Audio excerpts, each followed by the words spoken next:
Good to be here for second time. So ఏంటంటే మూవీని కొంచెం అనలైజ్ చేశాను నేను.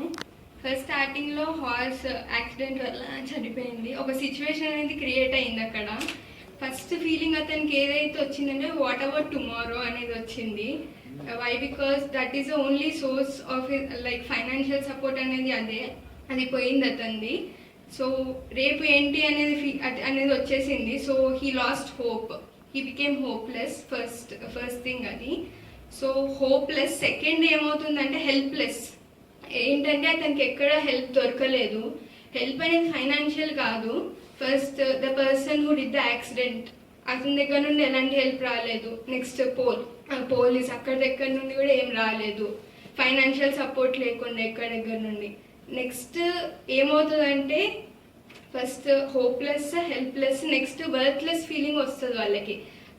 ఈ హెల్ప్లెస్ అండ్ వర్త్లెస్ ఈ ట్రాన్సిషన్ మధ్యలో ఏమవుతుందంటే he will be influenced very easily. First ఏంటంటే రాబరీ చేయడానికి he was influence by his friend I guess. Next ఏంటంటే he was influence by his saint. ఏంటంటే ఇన్ఫ్లుయెన్స్ అవ్వడం తప్పు కాదు. ఎందుకు ఇన్ఫ్లుయెన్స్ అయ్యాడంటే వాళ్ళ వైఫ్ ఊరికే చదువుకోదాం అంటుంది. లైక్ హీస్ వర్త్లెస్ అని వాళ్ళ వైఫే అనుకుంటుంది, వాళ్ళ ఫ్యామిలీ మెంబర్స్ అనుకుంటారు. సో అది కాకుండా ఉండడానికి he has no other option than getting influence by other people అని నేను అనుకుంటున్నాను. నేనేం లాస్ట్కి హోప్ ఇదంతా అయిపోయిన తర్వాత he lost his senses in the last scene. ఇప్పుడు ఏమైందంటే his family lost him completely అని నేను అనుకుంటున్నాను అసలు. సో అతనికి ఈ హోప్లెస్ ఈ హెల్ప్ అనేది సొసైటీ దగ్గర నుండే వస్తుంది. ఇది సొసైటీ దగ్గర నుండి వచ్చి ఉంటే అతను అంత ఈజీగా ఇన్ఫ్లుయెన్స్ అయ్యేవాడు కాదని నేను అనుకుంటున్నాను. సో నాకు తెలిసినంత వరకు హోప్ అంటే which will not allow you to give up అని నేను అనుకుంటాను. Thank you. డైరెక్ట్ చేసిన movie hope 1970s movie, Turkish movie చూసాను రీసెంట్గా. అది సెకండ్ టర్కిష్ మూవీ లాస్ట్ 2 monthsలో. Anatolia once upon a time in Anatolia కూడా రీసెంట్గా చూసాను. బేసికల్గా ఈ మూవీలో సీన్స్ అంటే మనకి చాలా సీన్స్ ఉన్నాయి. ఒక్కొక్క సీన్ ఎలా డెవలప్ అవుతుందంటే ఆ సీన్కి సీనే అది చాలా మెచ్యూర్ అయిపోతుంది. అది ఎలా ట్రాన్స్ఫార్మ్, ఒక సీన్ ఎలా తీసుకొస్తున్నాడు అంటే ఒక మైన్యూట్ డీటెయిల్స్కి వెళ్ళి తీసుకొస్తున్నాడు. తర్వాత ఆ సీన్ అయిపోయే లోపల మనకు ఒక కంప్లీట్ పిక్చర్ అనేది ఏర్పడిపోతుంది. తర్వాత కొత్త సీన్ స్టార్ట్ అయినాకల్లా ఆ స్టోరీ అలా మెచ్యూర్ అవుతుంది. అంటే ఒక కంప్లీట్ అంటే ఒక డాక్యుమెంటరీ టైప్లో మనకి వాళ్ళ ప్లేస్లో ఉన్న ప్రజల లైఫ్ స్టైల్ కానీ, వాళ్ళ యూజువల్ హ్యాబిటేట్స్ కానీ, అంటే యూజువల్ హ్యాంగ్అవుట్స్ కానీ, లొకేషన్స్ కానీ అన్నీ కనిపిస్తున్నాయి. అంటే మంచిగా ఒక బ్యూటిఫుల్ సీన్ అంటే 25 cents తీసుకొని సాల్ట్ తీసుకురమ్మన్నప్పుడు పిల్లలు బైసికల్ తీసుకోవడం అనేది, అంటే అది డెవలప్ చేసే విధానము చాలా సింపుల్గా లొకేషన్ సెలెక్ట్ చేసి, అంటే ఇలాంటి లొకేషన్స్ చూస్ చేసి దాన్ని ఫ్రేమ్ పెట్టడంలో ఎక్సలెంట్ అంటే స్టోరీ చాలా సింపుల్గా నరేట్ చేశారు. చాలా హార్డ్ వర్క్ ఉంటుంది కానీ చాలా బ్యూటిఫుల్ ఎక్స్పీరియన్స్. అయితే మనము ఇది ఎలాంటి ఎక్స్పీరియన్స్ అనిపించిందంటే, మనం ఏమైనా ఒక చిన్న మాటలో లేకపోతే ఇఫ్ యూ హియర్ సంథింగ్ ఏదైనా విన్నప్పుడు అదేంటిది అని తెలుసుకోవడానికి కోసము ఒక కంప్లీట్ పిక్చర్ దాని త్రూగా develop imagination చేసుకుంటుంటాము.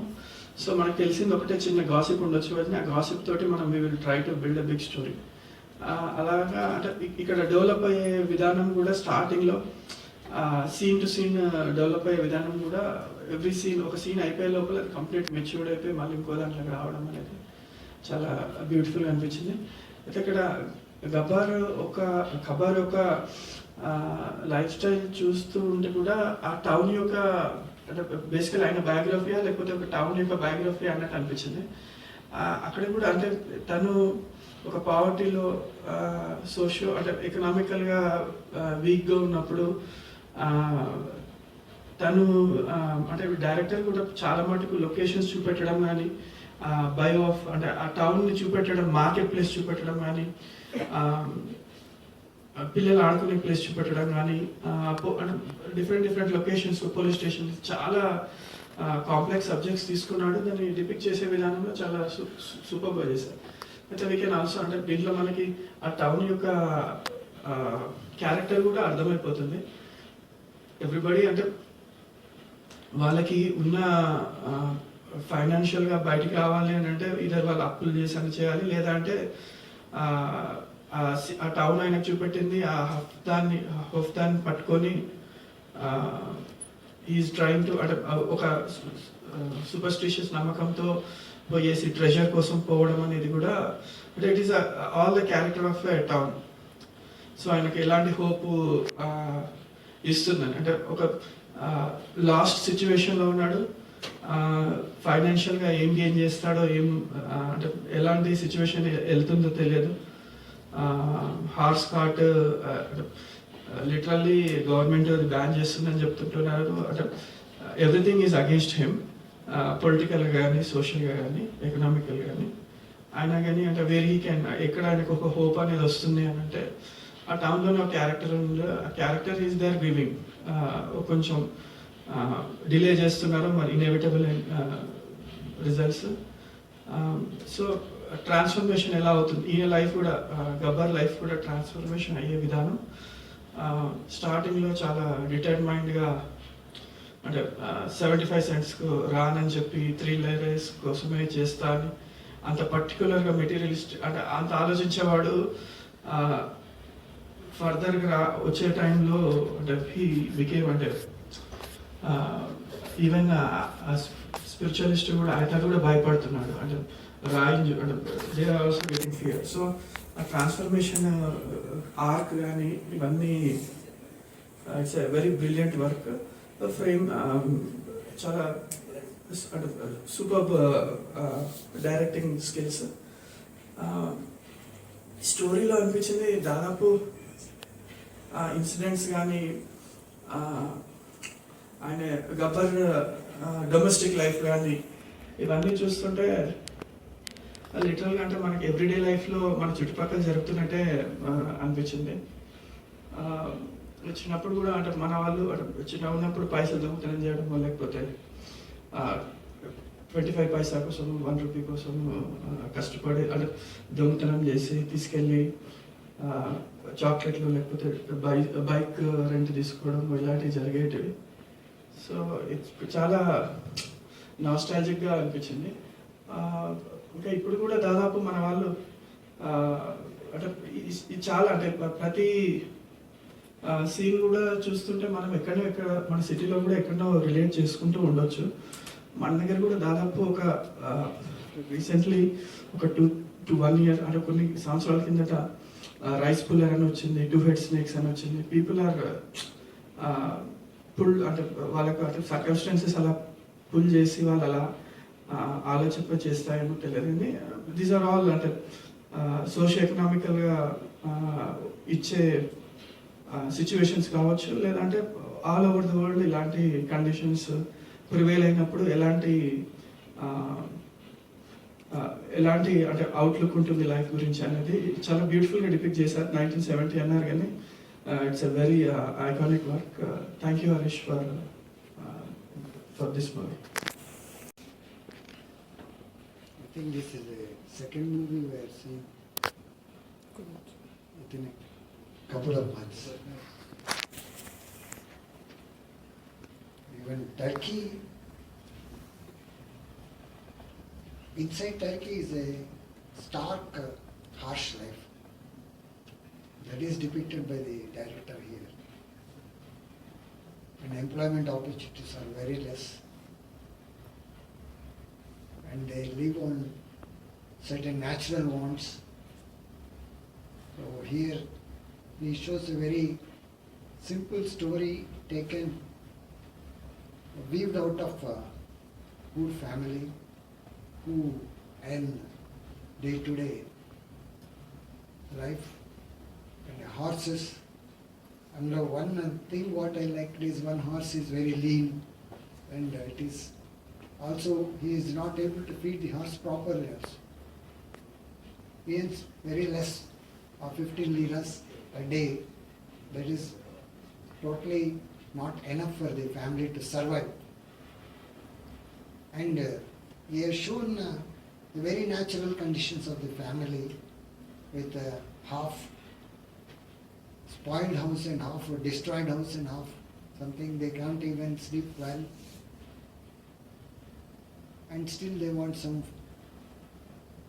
luxury in life, children craving for their entertainment by cycling, taking the cycles on rent. All these things generally happen in poor families. That is what is. Another thing is hunting for, or not hunting, but I mean actually going for a treasure somewhere in a almost place where nobody goes. Who will keep a treasure there? That's a fact in this movie.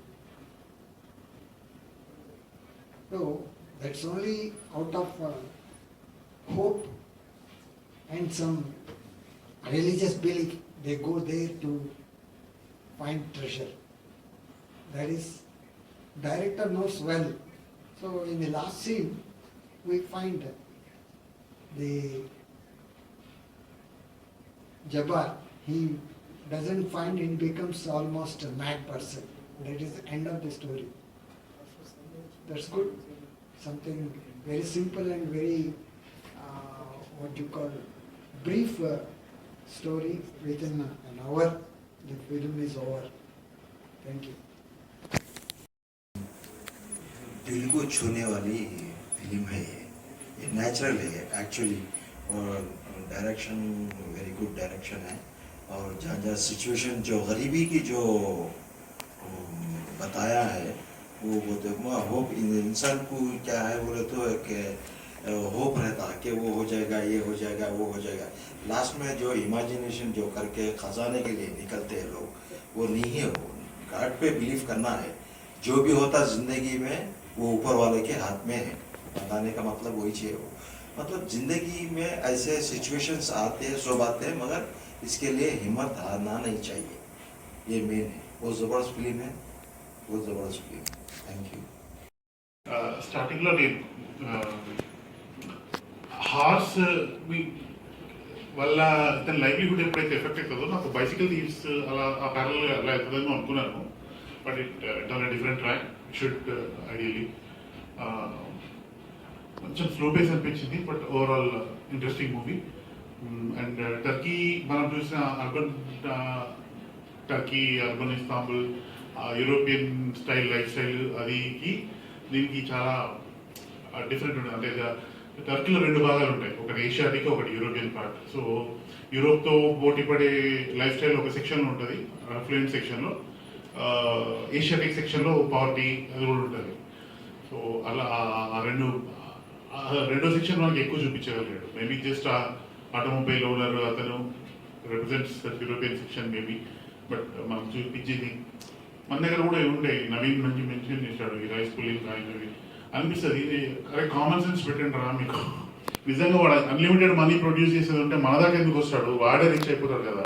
మన దగ్గర ఎందుకు తీసుకుంటాడు? 10,000కో 50,000కో మనకెందుకు అమ్ముతాడు? వాడు he can produce his own wealth కదా. So but people are like that. వెళ్ళే ముందర ఆల్రెడీ అప్పులలో ఉండి ఇంట్లో వాళ్ళందరూ బయటకు వెళ్ళి పార్టీ చేసుకొని, I seen this in poor families. ఆయన చేస్తారు, పూజలు చేస్తారు కదా, అన్ని కల్చర్స్లో చేస్తారు. ముస్లిం కల్చర్లో, ఇందులో ముస్లిం కల్చర్ చూపించారు టర్కీ కాబట్టి. వాళ్ళు ఆల్రెడీ పూర్ ఉన్నాడు, బట్ ఒక పెద్ద గ్రాండ్గా అందరూ రెస్టారెంట్కి వెళ్ళి పార్టీ చేసుకొని వెళ్ళి, I don't know, he's getting in to more and more Singh. లాస్ట్కి అది he's going in to madness type of descent into madness. Sorry, it is interesting movie. I hope common sense prevails. Difficult, yani common sense prevails, and people will be more focused on short, easy money and hard work or some enterprise. Maybe they can choose focus on that. And ఇంకోటి large family, అతనికి పిల్లలు కూడా చాలా మంది ఉన్నారు. So maybe that's also one of the reasons for this poverty. But definitely as a movie నాకంటే nothing serious to కొంచెం face కొంచెం స్లో ఉంది. Other than that nothing to complaint about. Interesting movie. మనకు తెలియని కల్చర్స్ గురించి మనం కొంచెం interesting వెళ్ళాను. Thank you. వచ్చే ఆదివారం సాయంత్రం 6 గంటలకి మరొక ఇంటర్నేషనల్ వరల్డ్ క్లాసిక్ తోటి మనం ఇక్కడ కలుసుకుందాం. శుభరాత్రి. ధన్యవాదాలు.